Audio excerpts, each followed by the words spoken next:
Sony has just teased something huge for 2023, and the PlayStation 5 Pro could actually rival gaming PCs if it uses Gen 5 SSDs, and that would be massive. If you can leave a like on this video, it helps a lot, so I'd really appreciate it. But if you get to the end of a video and it turns out you didn't actually enjoy it, then feel free to turn your like into a dislike. But if you could drop a like right now, it seriously helps a ton.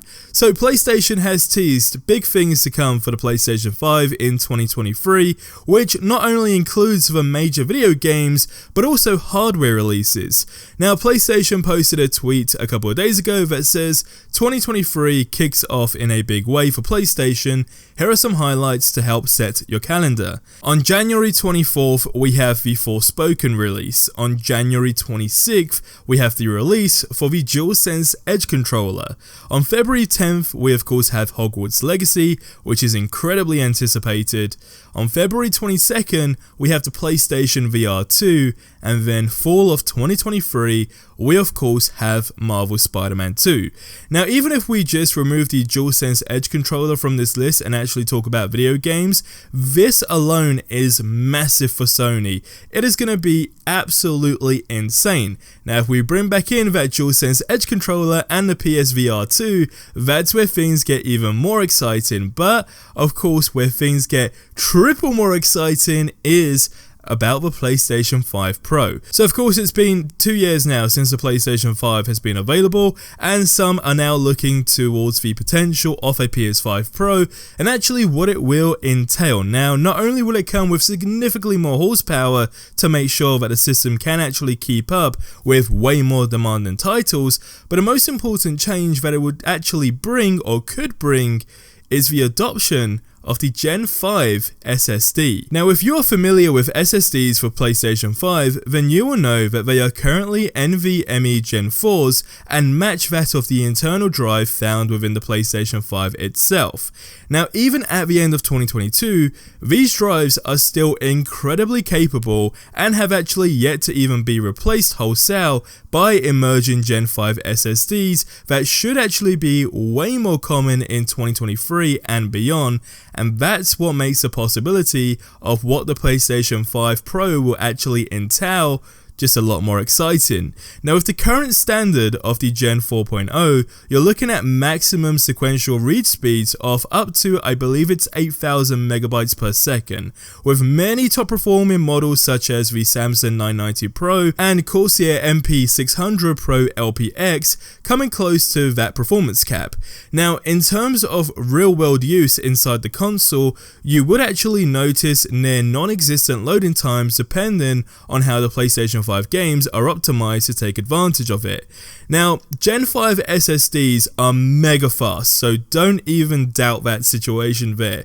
If the PlayStation 5 Pro actually uses them, then we will A, see faster loading times than we already have, and then B, grander looking games due to being able to real-time render Ultra HD textures at a much faster pace. Now, time will tell whether that is the case, but should Sony want to prolong the life of course, the PlayStation 5, adopting the new storage standard would actually be beneficial across the entire board. Now, that's just the hardware aspect of things. What gets really exciting is that DualSense Edge controller as well. So, Microsoft introduced its Xbox Elite controller years ago, which of course raved up reviews with many fans saying that the upgrades provided by the premium controller were actually well worth the investment, and Microsoft's success with the Elite controller actually meant it was only a matter of time before Sony would of course follow suit, and ultimately with a controller of their own.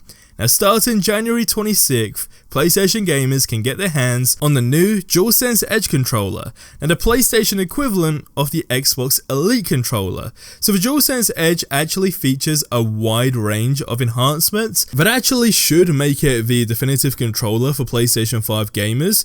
Now, these enhancements, however, do come with a premium price tag, and anyone willing to part with basically the most part, we're literally talking a cent difference here of $200, should actually be able to upgrade their PS5 gaming experience considerably. Now here's the situation, this has very much always been a 50-50 scenario when it comes down to controllers, and really always boils down to the individual and specifically what type of video games they actually play.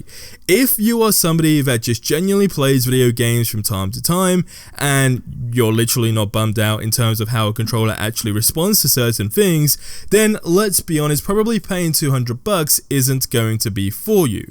However, if you are somebody that genuinely does play a lot of games on the PlayStation 5 and those games actually have a lot of things going on in the game in terms of actions and where you can actually feel that responsiveness, then it's actually definitely going to be well worth the investment. For example, let's just take a look at a game that, I mean, you guys know that I've been covering if you actually watch the content on my channel, that is going to be huge for this game, Marvel Spider-Man 2. That alone is going to be massive in terms of its DualSense Edge controller, and that's what would actually really amp things up and say, okay, well, how do you want to play the game and ultimately experience what's actually going on? How immersive do you really want that gameplay to feel? And at that point, that's going to be that definitive question of, okay, well, do I stick with my controller or do I invest the $200? For me, personally, I'm at the stage where I'm actually sitting on the fence. I mean, I'm definitely going to listen to a bunch of reviews for the control. However, if I just really didn't care about $200, for example, then I guess right now at this moment in time with all the information that's already out there for the control, then I probably would actually go ahead and just purchase it. But for most people, $200 is actually a lot of money, of course. So at that point, it really does come down to your experience. But I guess the good thing is, if you've already had experience with the Xbox Elite controller, which I actually haven't, then you're probably in a much better position to say, okay, well, is it worth it versus if it's not? So if you're somebody that owns two consoles and of course you've experienced it on Xbox, then you're definitely going to be in that position to say, well, it's definitely well worth that investment versus it's not. How do you guys feel about that price tag? I want you to let me know in the comment section below. As I say, I really do believe it genuinely will come down to your gameplay, I guess experience as a whole, but more specifically the types of video games that you will be playing as well. So that's really going to be that, you know, make it or break it type scenario, at least in my opinion. But as I say, not just with the PS5 Pro potential, having the, of course, 5th gen SSDs, and the big games like Hogwarts and Marvel Spider-Man 2 coming out this year, of course, alongside Forspoken on January 24th, it's already a huge year for Sony, and of course they want to get one up on Microsoft, and they seem to be heading in the right direction. But let me know how you guys feel about this situation and how you feel about, of course, the Gen 5 SSD, and how much of an impact you feel that it would actually make to you as an individual with the current hardware that we have. Do you feel like it would be that groundbreaking, you know, I guess differentiating factor where it's like, I need the PS5 Pro because it has the Gen 5 SSDs, or do you feel comfortable with what you have right now? Let me know what you feel in the comment section below, and I'll see you in the next video. But you should definitely watch the video that you see on screen right now as well, because that for Marvel Spider-Man 2